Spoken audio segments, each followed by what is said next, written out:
Growing up, I grew up in the DC area, so I've always known about like the defense industry and kind of the intelligence, and cyber's been a big field that's been growing, and I've always found it interesting. And then this summer, I got the opportunity to work for Booz Allen Hamilton, who is a defense contracting company and management consulting, and I got to do internal cybersecurity for them, so handling all internal threats to systems, computers, and it was fascinating. I learned so much, and it was cool because they use intelligence, cyber intel, but they also use, like, they handle incidents. So anything that affects Booz Allen, they're in charge of handling.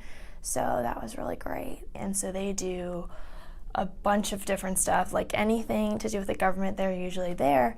But growing up in the DC area, most people have never heard of the company, even though it's a huge 25,000 people firm. And most people have never heard of it, but because I've grew up in the DC area, I've kind of been around the industry.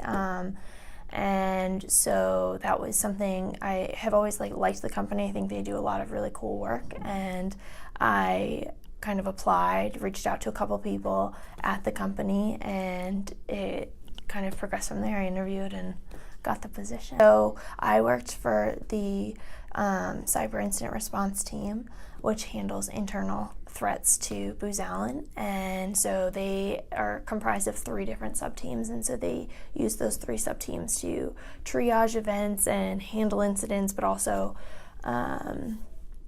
work with other people to gather knowledge and intel and stuff.